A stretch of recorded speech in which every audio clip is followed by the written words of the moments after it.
The Art of Dreaming. Author's Note.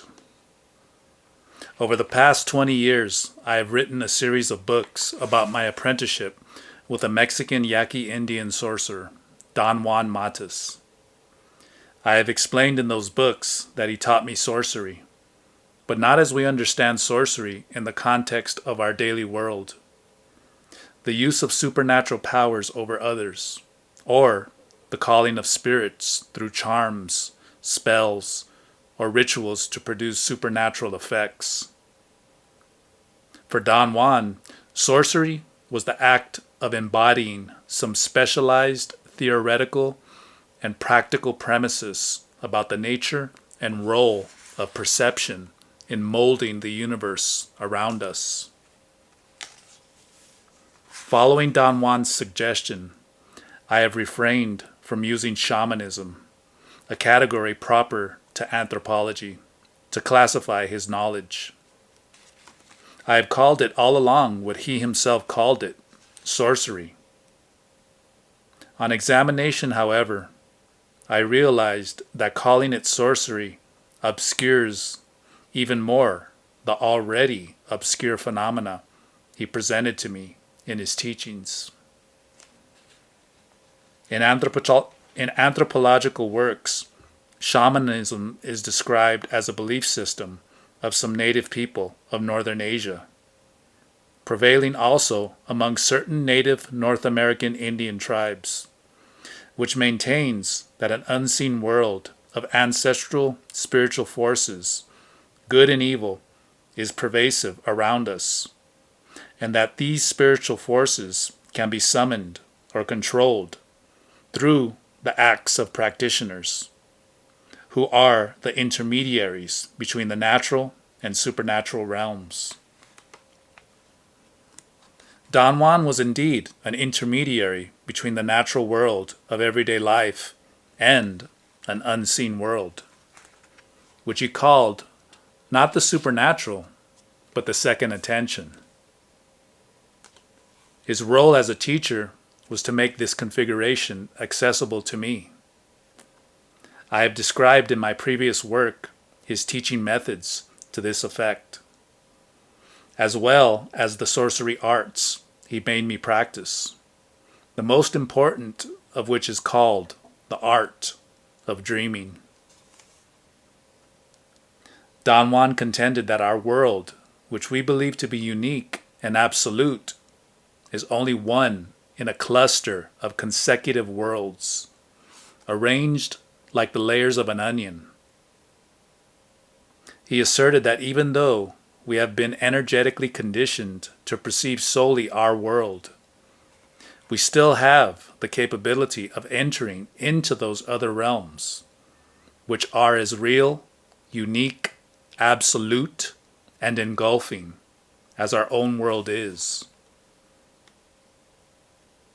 Don Juan explained to me that for us to perceive those other realms, not only do we have to covet them, but we need to have sufficient energy to seize them. Their existence is constant and independent of our awareness, he said, but their inaccessibility is entirely a consequence of our energetic conditioning. In other words, simply and solely because of that conditioning, we are compelled to assume that the world of everyday life is the one and only possible world. Believing that our energetic conditioning is correctable, Don Juan stated that sorcerers of ancient times developed a set of practices designed to recondition our energetic capabilities to perceive. They called this set of practices the art of dreaming. With the perspective time gives, I now realize that the most fitting statement Don Juan made about dreaming was to call it the gateway to infinity. I remarked at the time he said it that the metaphor had no meaning to me. Let's then do away with metaphors, he conceded. Let's say that dreaming is the sorcerer's practical way of putting ordinary dreams to use. But how can ordinary dreams be put to use? I asked. We always get tricked by words, he said. In my own case, my teacher attempted to describe dreaming to me by saying that it is the way sorcerers say goodnight to the world. He was, of course, tailoring his description to fit my mentality. I'm doing the same with you. On another occasion, Don Juan said to me, dreaming can only be experienced. Dreaming is not just having dreams. Neither is it daydreaming, or wishing, or imagining. Through dreaming, we can perceive other worlds, which we can certainly describe, but we can't describe what makes us perceive them. Yet, we can feel how dreaming opens up those other realms. Dreaming seems to be a sensation, a process in our bodies, an awareness in our minds. In the course of his general teachings, Don Juan thoroughly explained to me the principles, rationales, and practices of the art of dreaming. His instruction was divided into two parts. One was about dreaming procedures, the other about the purely abstract explanations of these procedures. His teaching method was an interplay between enticing my intellectual curiosity with the abstract principles of dreaming and guiding me to seek an outlet in its practices. I have already described all this in as much detail as I was able to, and I have also described the sorcerer's mailu in which Don Juan placed me in order to teach me his arts. My interaction in this mailu was of special interest to me because it took place exclusively in the second attention. I interacted there with the 10 women and 5 men who were Don Juan's sorcerer companions, and with the 4 young men and the 4 young women who were his apprentices. Don Juan gathered them immediately after I came into his world. He made it clear to me that they formed a traditional sorcerers group, a replica of his own party, and that I was supposed to lead them. However, working with me, he realized that I was different than he expected. He explained that difference in terms of an energy configuration seen only by sorcerers. Instead of having 4 compartments of energy, as he himself had, I had only 3.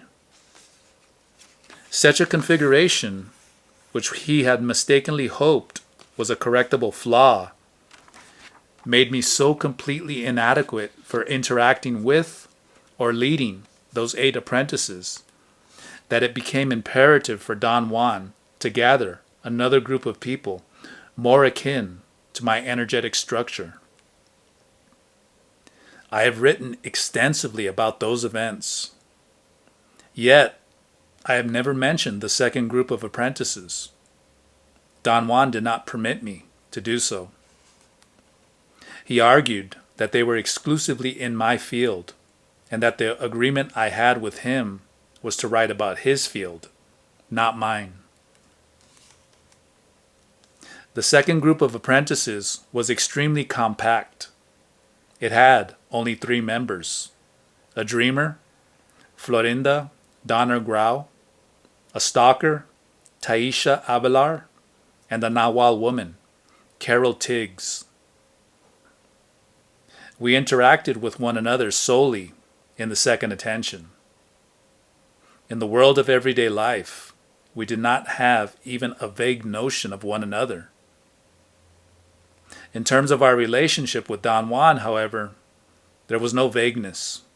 He put enormous effort into training all of us equally. Nevertheless, Toward the end, when Don Juan's time was about to finish, the psychological pressure of his departure started to collapse the rigid boundaries of the second attention.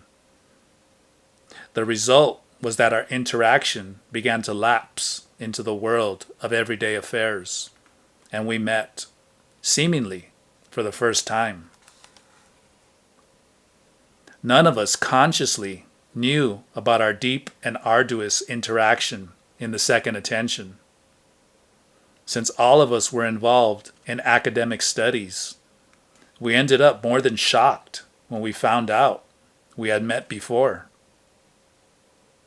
This was, and still is, of course, intellectually inadmissible to us, yet we know that it was thoroughly within our experience. We have been left, therefore, with the disquieting knowledge that the human psyche is infinitely more complex than our mundane or academic reasoning had led us to believe. Once we asked Don Juan, in unison, to shed light on our predicament.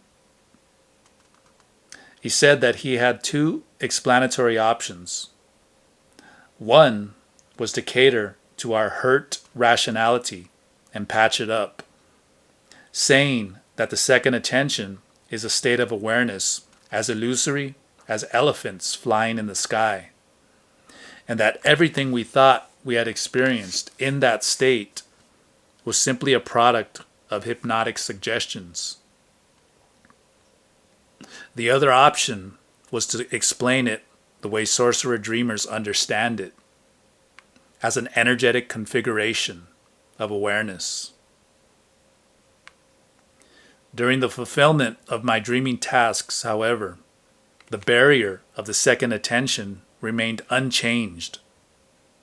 Every time I entered into dreaming, I also entered into the second attention.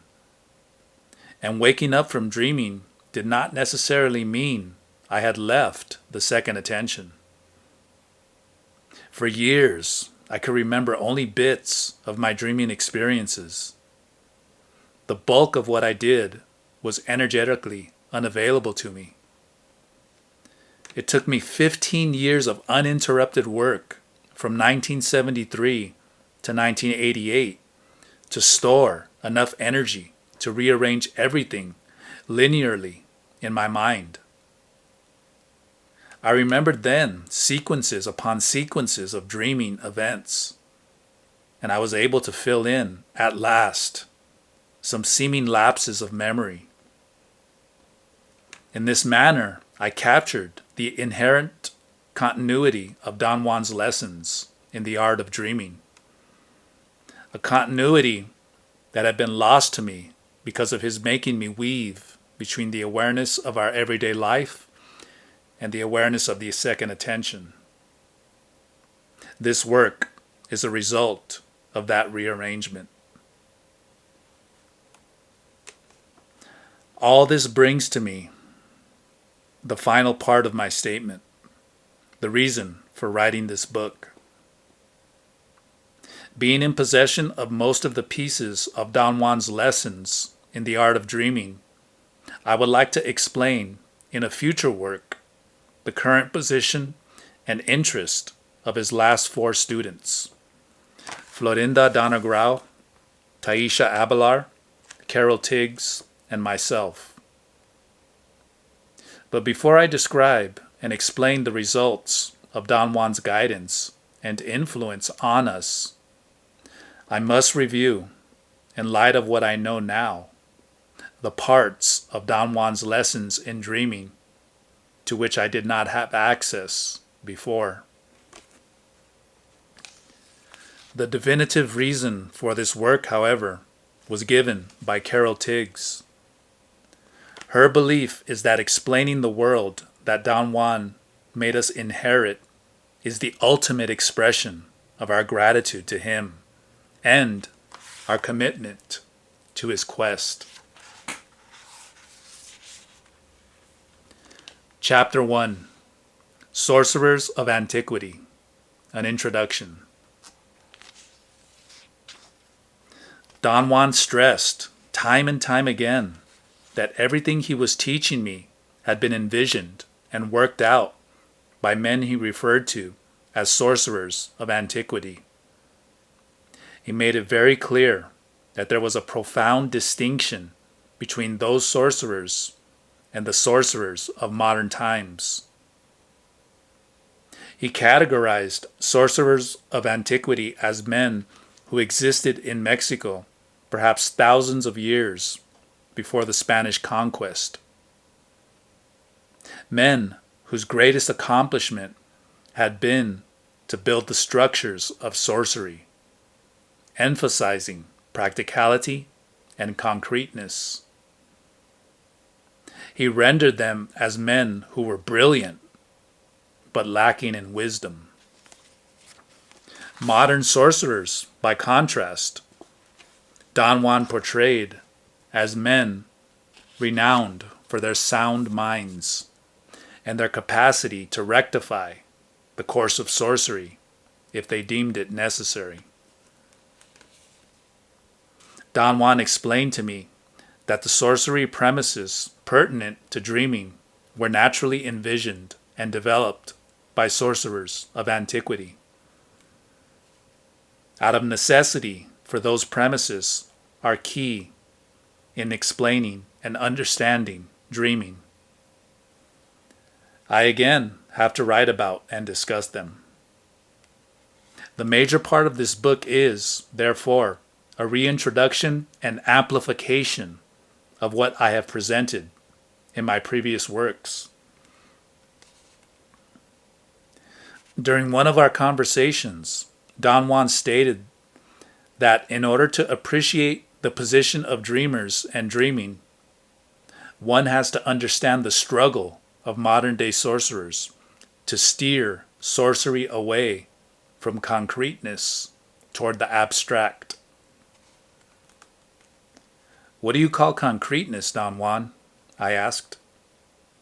The practical part of sorcery, he said.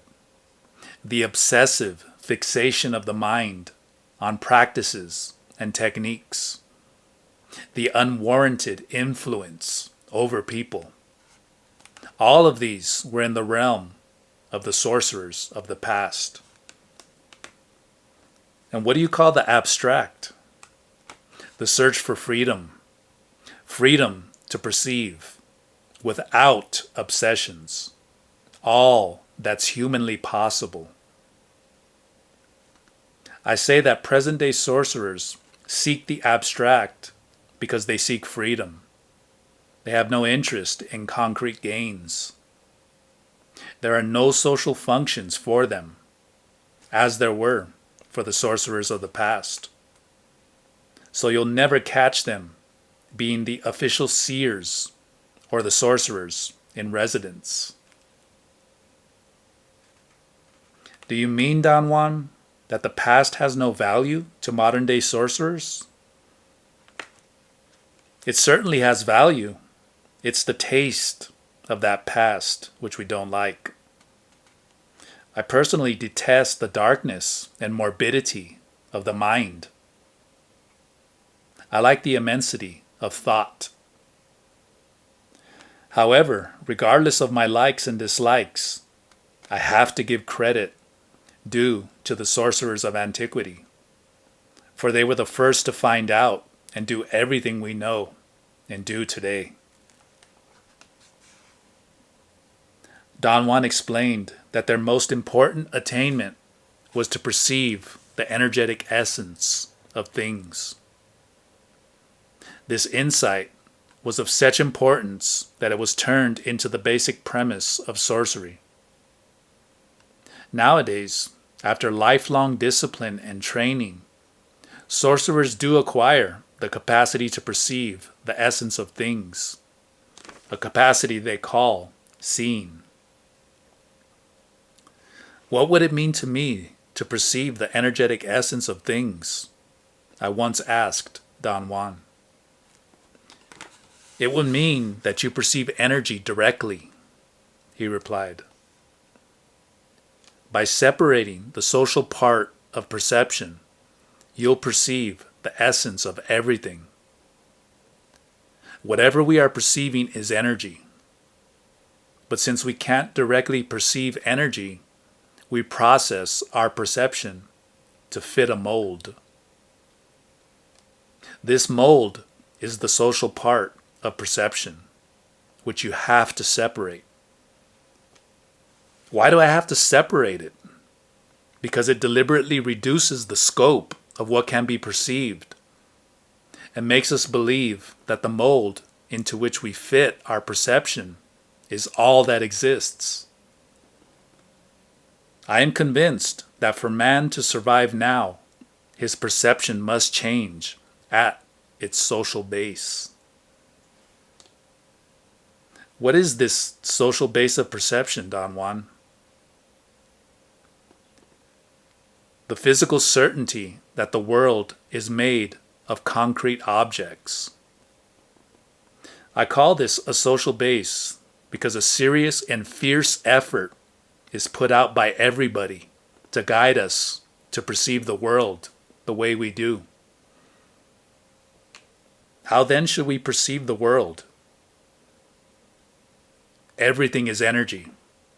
The whole universe is energy. The social base of our perception should be the physical certainty that energy is all there is. A mighty effort should be made to guide us to perceive energy as energy. Then we would have both alternatives at our fingertips. Is it possible to train people in such a fashion? I asked. Don Juan replied that it was possible, and that this was precisely what he was doing with me and his other apprentices. He was teaching us a new way of perceiving. First, by making us realize we process our perception to fit a mold. And second, by fiercely guiding us to perceive energy directly. He assured me that this method was very much like the ones used to teach us to perceive the world of daily affairs. Don Juan's conception was that our entrapment in processing our perception to fit a social mold loses its power when we realize we have accepted this mold as an inheritance from our ancestors without bothering to examine it. To perceive a world of hard objects that had either a positive or a negative value must have been utterly necessary for our ancestors' survival, Don Juan said. After ages of perceiving in such a manner, we are now forced to believe that the world is made up of objects. I can't conceive the world in any other way, Don Juan, I complained. It is unquestionably a world of objects. To prove it, all we have to do is bump into them. Of course it's a world of objects. We are not arguing that. What are you saying then? I am saying that this is first a world of energy. Then it's a world of objects. If we don't start with the premise that it is a world of energy, we'll never be able to perceive energy directly. We'll always be stopped by the physical certainty of what you've just pointed out, the hardness of objects. His argument was extremely mystifying to me. In those days, my mind was simply refused to consider any way to understand the world, except the one with which I was familiar. Don Juan's claims and the points he struggled to raise were outlandish propositions that I could not accept, but could not refuse either. Our way of perceiving is a predator's way, he said to me on one occasion. A very efficient manner of appraising and classifying food and danger. But this is not the only way we are able to perceive. There is another mode, the one I am familiarizing you with. The act of perceiving the essence of everything, energy itself, directly. To perceive the essence of everything will make us understand, classify, and describe the world in entirely new, more exciting, more sophisticated terms. This was Don Juan's claim, and the more sophisticated terms to which he was alluding were those he had been taught by his predecessors, terms that correspond to sorcery truths, which have no rational foundation and no relation whatsoever to the facts of our daily world, but which are self-evident truths for the sorcerers who perceive energy directly and see the essence of everything. For such sorcerers, the most significant act of sorcery is to see the essence of the universe. Don Juan's version was that the sorcerers of antiquity, the first ones to see the essence of the universe, described it in the best manner. They said that the essence of the universe resembles incandescent threads stretched into infinity in every conceivable direction. Luminous filaments that are conscious of themselves in ways impossible for the human mind to comprehend. From seeing the essence of the universe, the sorcerers of antiquity went on to see the energy essence of human beings. Don Juan stated that they depicted human beings as bright shapes that resembled giant eggs and called them luminous eggs. When sorcerers see a human being, Don Juan said, they see a giant luminous shape that floats, making, as it moves, a deep furrow in the energy of the earth, just as if the luminous shape had a tap root that was dragging. Don Juan had the impression that our energy shape keeps on changing through time. He said that every seer he knew, himself included, saw that human beings are shaped more like balls or even tombstones than eggs. But once in a while, and for no reason known to them, sorcerers see a person whose energy is shaped like an egg. Don Juan suggested that people who are egg-like in shape today are more akin to people of ancient times. In the course of his teachings, Don Juan repeatedly discussed and explained what he considered the decisive finding of the sorcerers of antiquity. He called it the crucial feature of human beings as luminous balls, a round spot of intense brilliance, the size of a tennis ball, permanently lodged inside the luminous ball, flush with its surface, about 2 feet back from the crest of a person's right shoulder blade.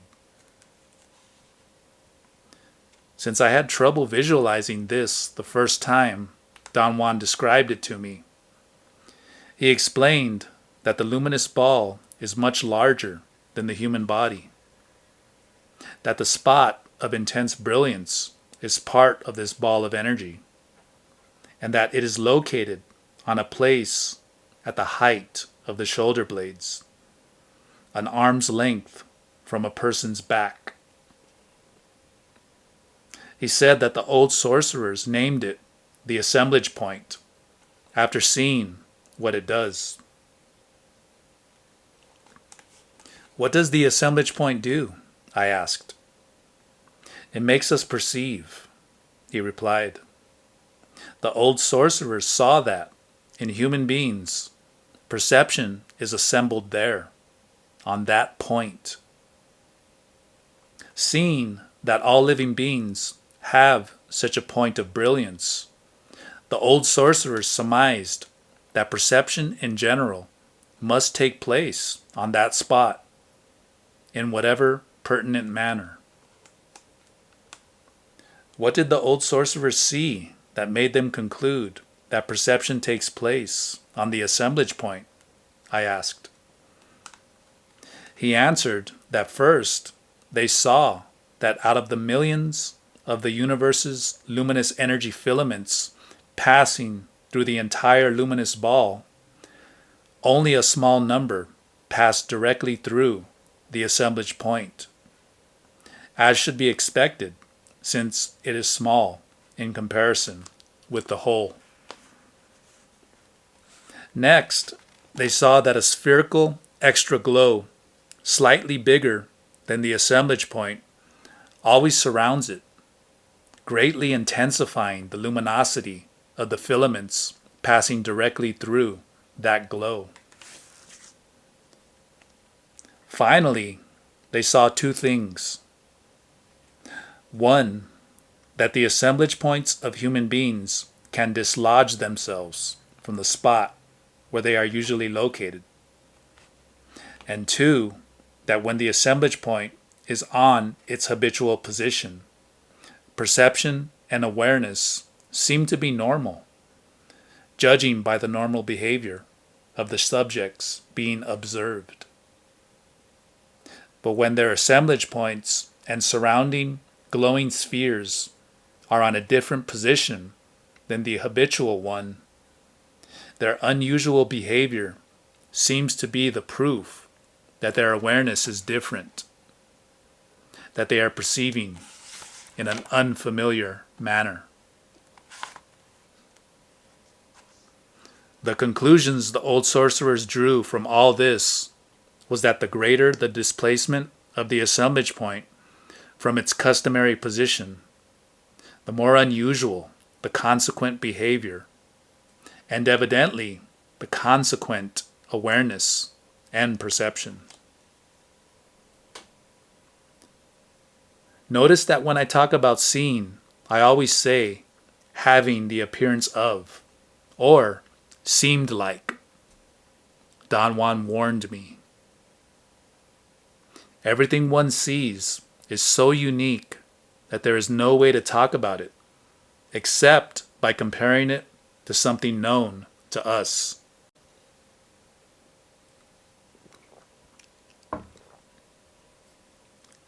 He said that the most adequate example of this difficulty was the way sorcerers talk about the assemblage point and the glow that surrounds it.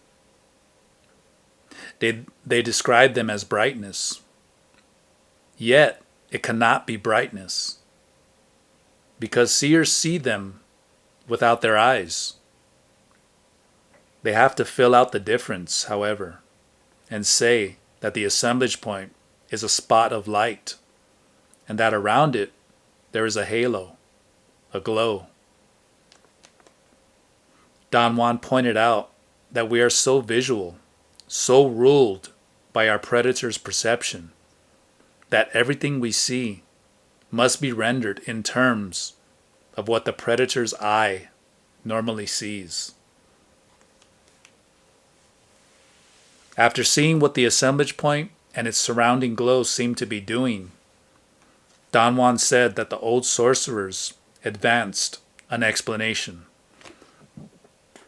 They proposed that in human beings, the assemblage point, by focusing its glowing sphere on the universe's filaments of energy that pass directly through it, automatically and without premeditation assembles those filaments into a steady perception of the world.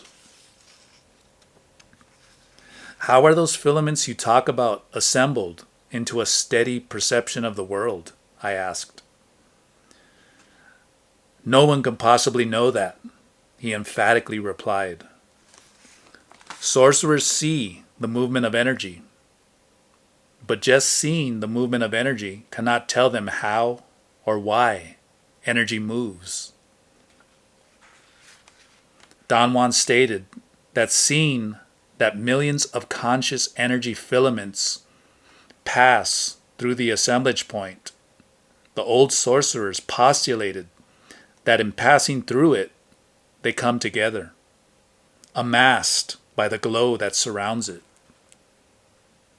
After seeing that the glow is extremely dim in people who have been rendered unconscious or about to die, and that it is totally absent from corpses, they were convinced that this is the glow of awareness. How about the assemblage point? Is it absent from a corpse? I asked. He answered that there is no trace of an assemblage point on a dead being, because the assemblage point and its surrounding glow are the mark of life and consciousness. The inescapable conclusion of the sorcerers of antiquity was that awareness and perception go together and are tied to the assemblage point and the glow that surrounds it. Is there a chance that those sorcerers might have been mistaken about their seeing? I asked. I can't explain to you why, but there is no way sorcerers can be mistaken about their seeing, Don Juan said in a tone that admitted no argument. Now, the conclusions they arrive at from their seeing might be wrong, but that would be because they are naive, uncultivated. In order to avoid this disaster, sorcerers have to cultivate their minds in whatever form they can. He softened up then and remarked that it certainly would be infinitely safer for sorcerers to remain solely at the level of describing what they see, but that the temptation to conclude and explain, even if only to oneself, is far too great to resist. The effect of the assemblage point's displacement was another energy configuration the sorcerers of antiquity were able to see and study. Don Juan said that when the assemblage point is displaced to another position, a new conglomerate of millions of luminous energy filaments come together on that point. The sorcerers of antiquity saw this and concluded that since the glow of awareness is always present wherever the assemblage point is, perception is automatically assembled there. Because of the different position of the assemblage point, the resulting world, however, cannot be our world of daily affairs. Don Juan explained that the old sorcerers were capable of distinguishing two types of assemblage point displacement. One was a displacement to any position on the surface or in the interior of the luminous ball. This displacement they called a shift of the assemblage point. The other was a displacement to a position outside the luminous ball. They called this displacement a movement of the assemblage point. They found out that the difference between a shift and a movement was the nature of the perception each allows. Since the shifts of the assemblage point are displacements within the luminous ball, the worlds engendered by them, no matter how bizarre or wondrous or unbelievable they might be, are still worlds within the human domain. The human domain is the energy filaments that pass through the entire luminous ball. By contrast, movements of the assemblage point, since they are displacements to positions outside the luminous ball, engage filaments of energy that are beyond the human realm. Perceiving such filaments engenders worlds that are beyond comprehension.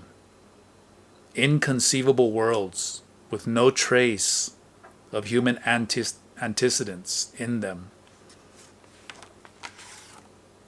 The problem of validation always played a key role in my mind in those days. "Forgive me, Don Juan," I said to him on one occasion, "but this business of the assemblage point is an idea so far-fetched, so inadmissible, that I don't know how to deal with it or what to think of it." "There is only one thing for you to do," he retorted. "See the assemblage point. It isn't that difficult to see. The difficulty is in breaking the retaining wall we all have in our minds that holds us in place. To break it, all we need is energy. Once we have energy, seeing happens to us by itself.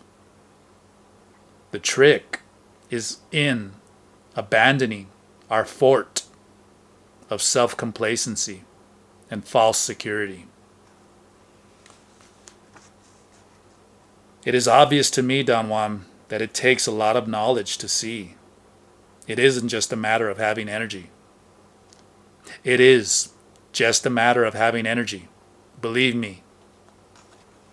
The hard part is convincing yourself that it can be done.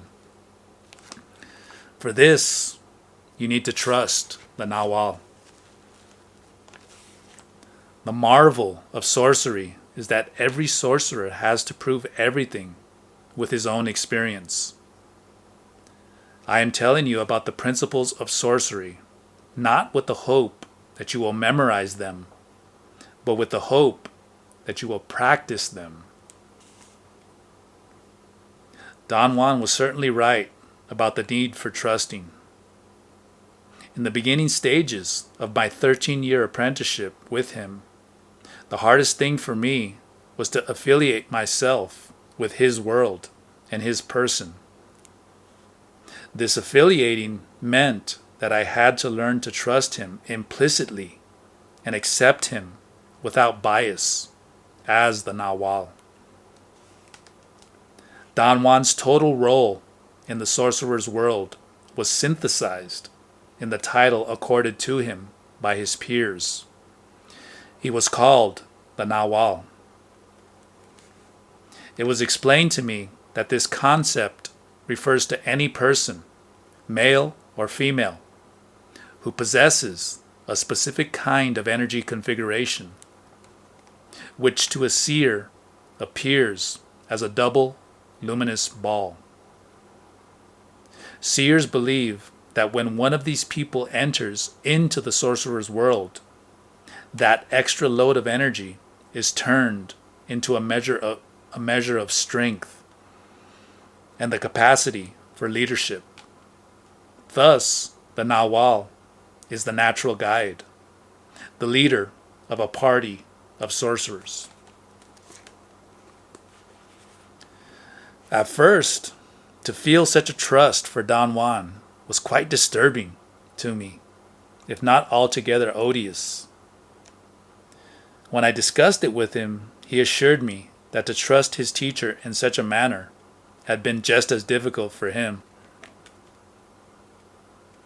"I told my teacher the same thing you're saying to me now," Don Juan said.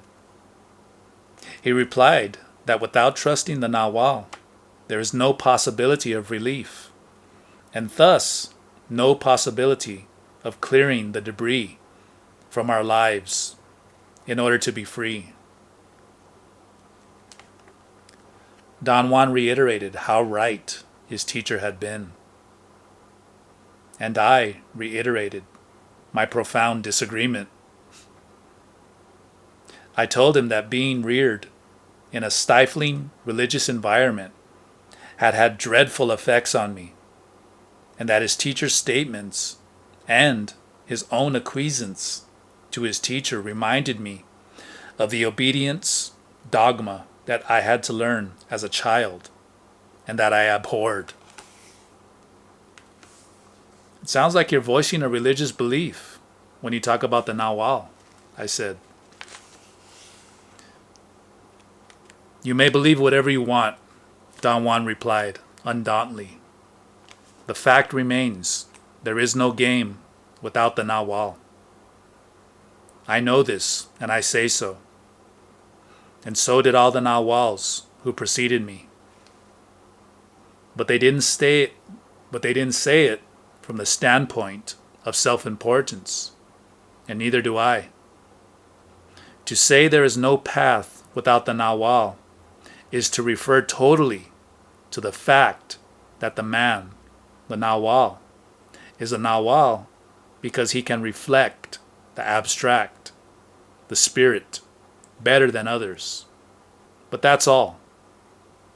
Our link is with the spirit itself, and only incidentally with the man who brings us its message. I did learn to trust Don Juan implicitly as the nawal.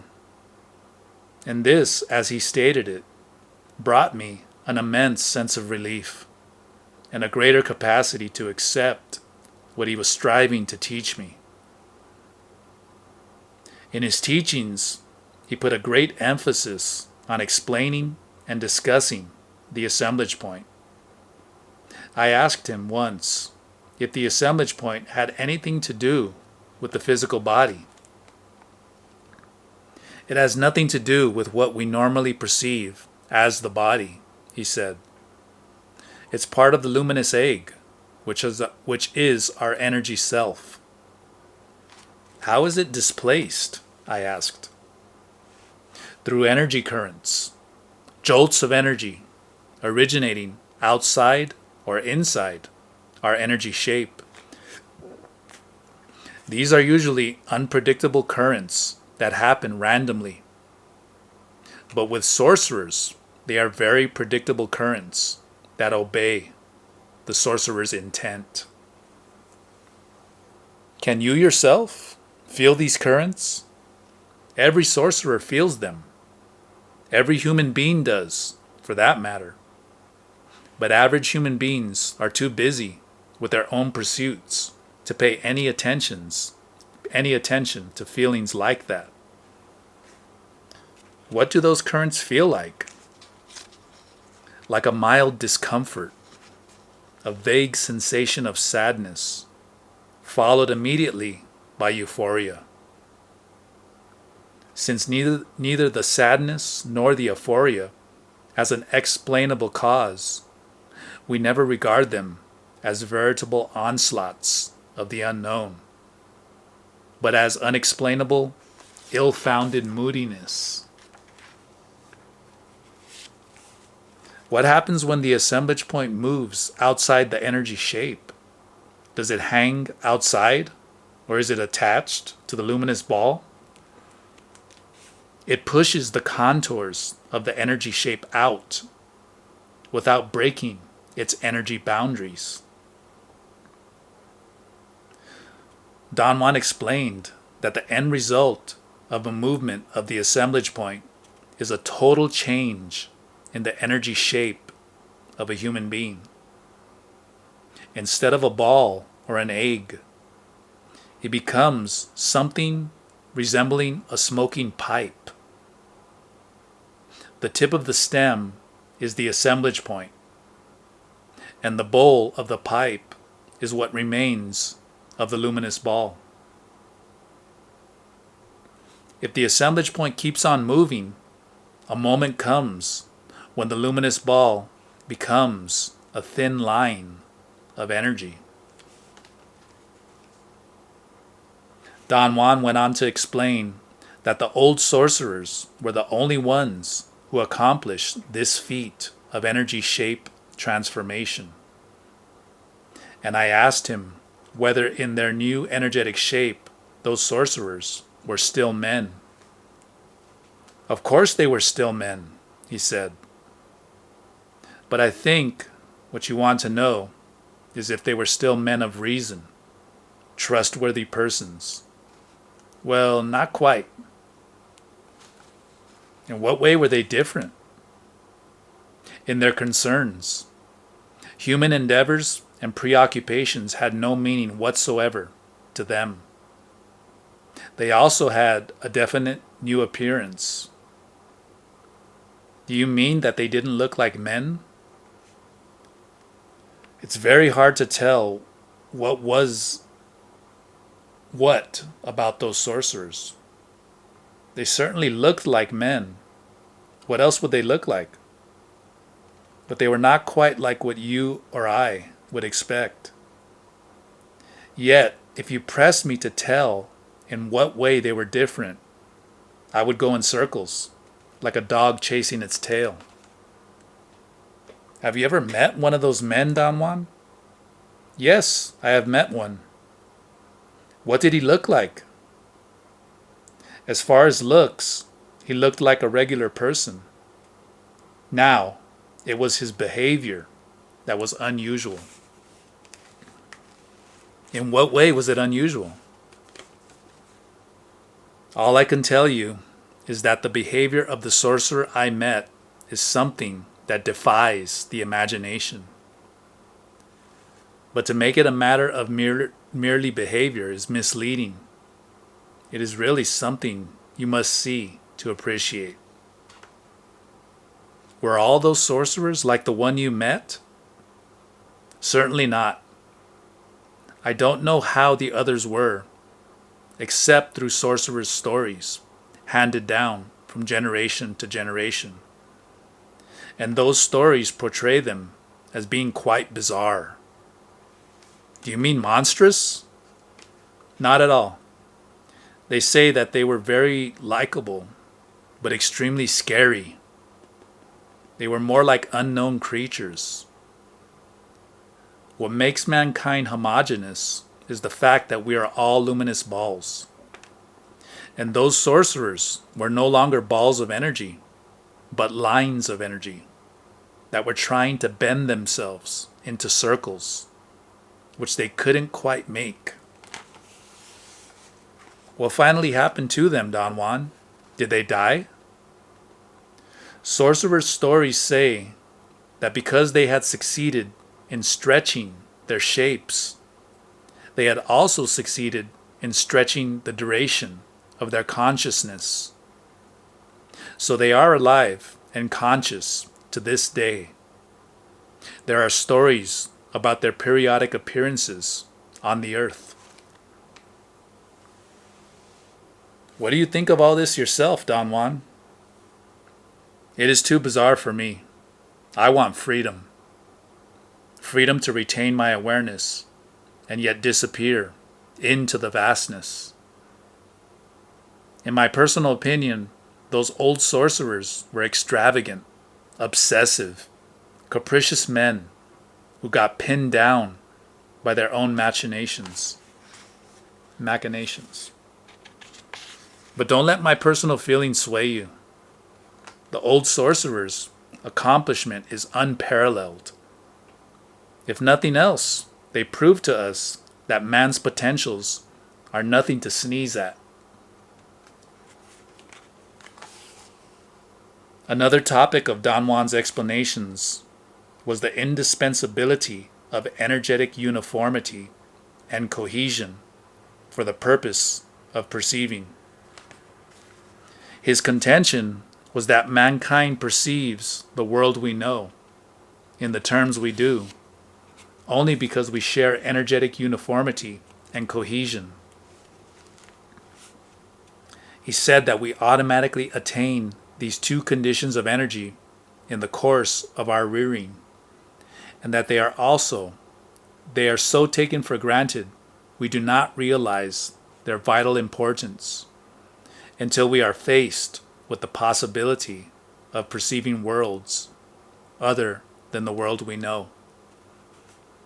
At those moments, it becomes evident that we need a new, appropriate, energetic uniformity and cohesion to perceive coherently and totally. I asked him what uniformity and cohesion were, and he explained that man's energetic shape has uniformity in the sense that every human being on earth has the form of a ball or an egg. And the fact that man's energy holds itself together as a ball or an egg proves it has cohesion. He said that an example of a new uniformity and cohesion was the old sorcerer's energetic shape when it became a line. Every one of them uniformly became a line and cohesively remained a line. Uniformity and cohesion at a line level permitted those old sorcerers to perceive a homogeneous new world.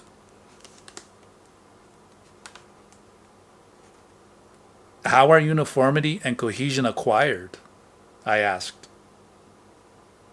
The key is the position of the assemblage point, or rather, the fixation of the assemblage point, he said. He did not want to elaborate any further at that time. So I asked him if those old sorcerers could have reverted to being egg-like.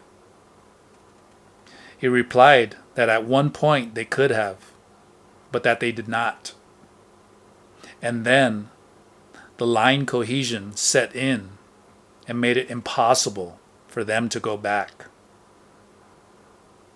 He believed that what really crystallized that line cohesion and prevented them from making the journey back was a matter of choice and greed. The scope of what those sorcerers were able to perceive and do as lines of energy was astronomically greater than what an average man or any average sorcerer can do or perceive. He explained that the human domain, when one is an energy ball, is whatever energy filaments pass through the space within the ball's boundaries. Normally, we perceive not all the human domain, but perhaps only 1,000th of it. He was of the opinion that if we take this into consideration, the enormity of what the old sorcerers did becomes apparent. They extended themselves into a line 1,000 times the size of a man as an energy ball, and perceived all the energy filaments that passed through that line. On his insistence, I made giant efforts to understand the new model of energy configuration he was outlining for me. Finally, after much pounding, I could follow the idea of energy filaments inside the luminous ball and outside it. But if I thought of a multitude of luminous balls, the model broke down in my mind. In a multitude of luminous balls, I reasoned, the energy filaments that are outside one of them will perforce be inside the adjacent one. So in a multitude, there could not possibly be any energy filaments outside any luminous ball. To understand all this certainly isn't an exercise for your reason, he replied after carefully listening to my arguments. I have no way of explaining what sorcerers mean by filaments inside and outside the human shape. When seers see the human energy shape, they see one single ball of energy. If there is another ball next to it, the other ball is seen again as a single ball of energy. The idea of a multitude of luminous balls comes from your knowledge of human crowds. In the universe of energy, there are only single individuals, alone, surrounded by the boundless. You must see that for yourself. I argued with Don Juan then that it was pointless to tell me to see it for myself when he knew I could not. And he proposed that I borrow his energy and use it to see. How can I do that? Borrow your energy? Very simple. I can make your assemblage point shift to another position more suitable to perceiving energy directly. This was the first time in my memory that he deliberately talked about something he had been doing all along, making me enter into some incomprehensible state of awareness that defied my idea of the world and of myself. A state he called the second attention. So, to make my assemblage point shift to a position more suitable to perceiving energy directly, Don Juan slapped my back between my shoulder blades with such a force that he made me lose my breath. I thought that I must have fainted, or that the blow had made me fall asleep. Suddenly, I was looking, or I was dreaming. I was looking at something literally beyond words. Bright strings of light shot out from everywhere, going everywhere. Strings of light which were like nothing that had ever entered my thoughts. When I recovered my breath, or when I woke up, Don Juan expectantly asked me, "What did you see?" And when I answered truthfully, "Your blow made me see stars," he doubled up laughing. He remarked that I was not ready yet to comprehend any unusual perception I might have had. "I made your assemblage point shift," he went on, "and for an instant you were dreaming the filaments of the universe. But you don't yet have the discipline or the energy to rearrange your uniformity and cohesion. The old sorcerers were the consummate masters of that rearranging. That was how they saw everything that can be seen by man." What does it mean to rearrange uniformity and cohesion? It means to enter into the second attention by retaining the assemblage point on its new position and keeping it from sliding back to its original spot. Don Juan then gave me a traditional definition of the second attention. He said that the old sorcerers called the result of fixing the assemblage point on new positions the second attention, and that they treated the second attention as an area of all-inclusive activity, just as the attention of the daily world is. He pointed out that sorcerers really have two complete areas for their endeavors: a small one, called the first attention, or the awareness of our daily world, or the fixation of the assemblage point on its habitual position, and a much larger area, the second attention, or the awareness of other worlds, or the fixation of the assemblage point on each of an enormous number of new positions. Don Juan helped me to experience inexplicable things in the second attention by means of what he called a sorcerer's maneuver. Tapping my back gently or forcefully striking it at the height of my shoulder blades. He explained that with his blows, he displaced my assemblage point.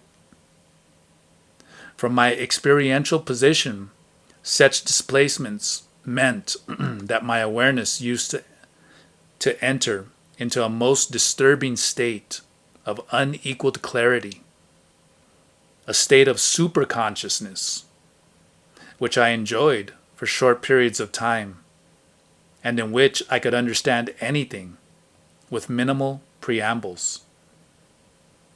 It was not quite a pleasing state. Most of the time, it was like a strange dream, so intense that normal awareness paled by comparison.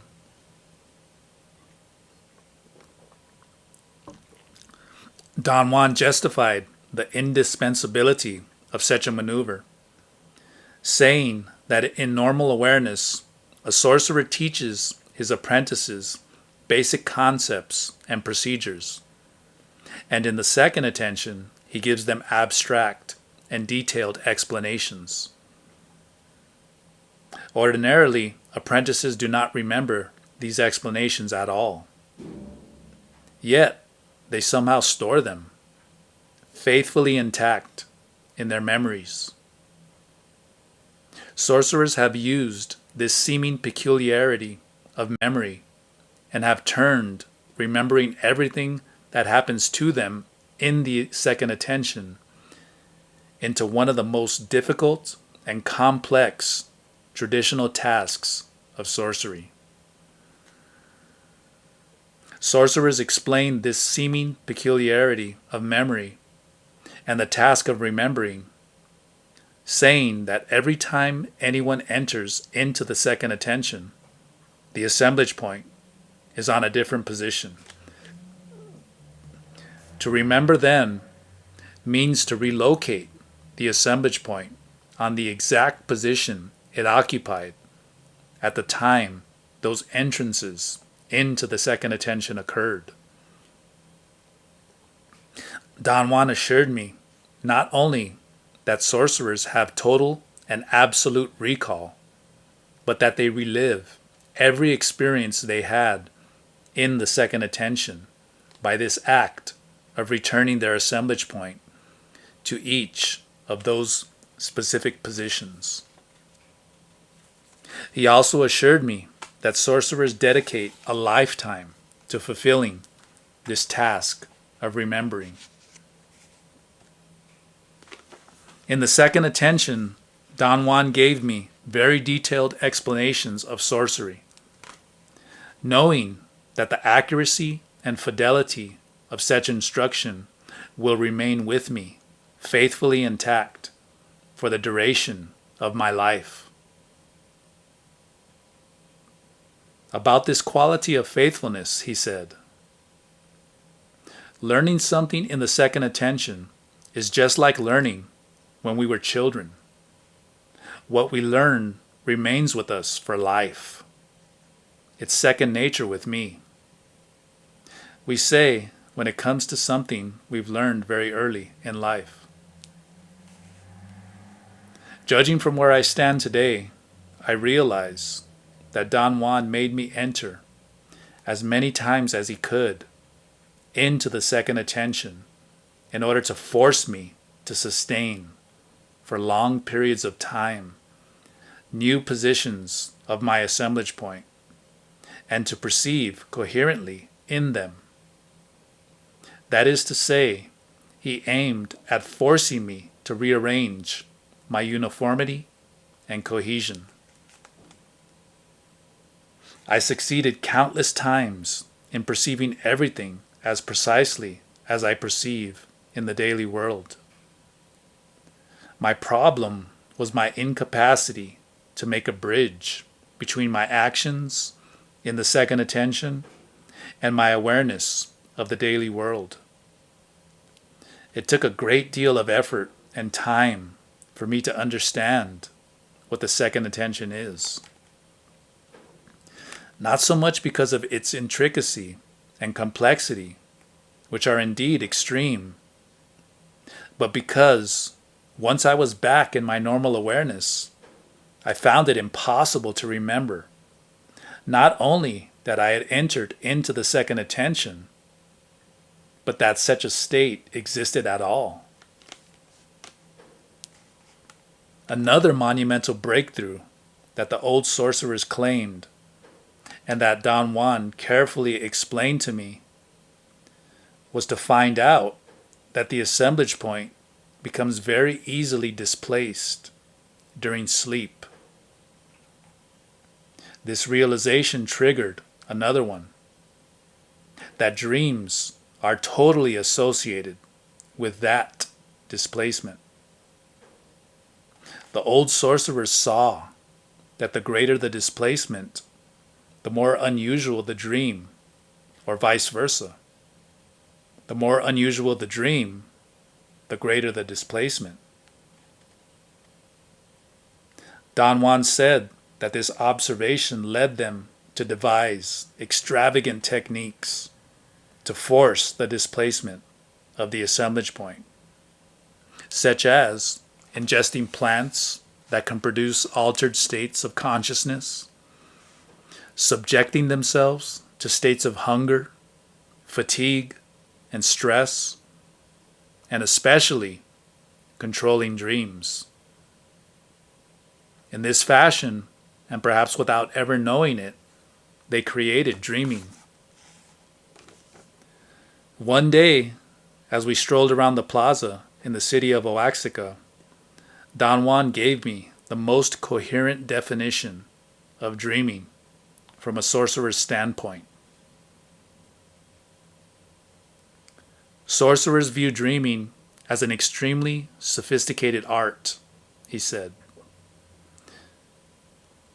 The art of displacing the assemblage point at will from its habitual position in order to enhance and enlarge the scope of what can be perceived.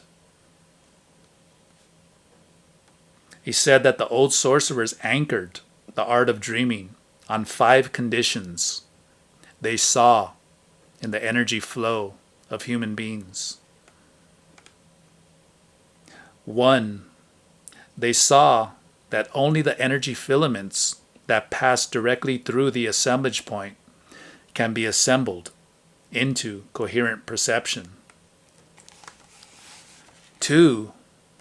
They saw that if the assemblage point is displaced to another position, no matter how minute the displacement, different and unaccustomed energy filaments begin to pass through it, engaging awareness and forcing the assembling of these unaccustomed energy fields into a steady, coherent perception.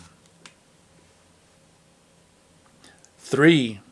They saw that in the course of ordinary dreams, the assemblage point becomes easily displaced by itself to another position on the surface or in the interior of the luminous egg.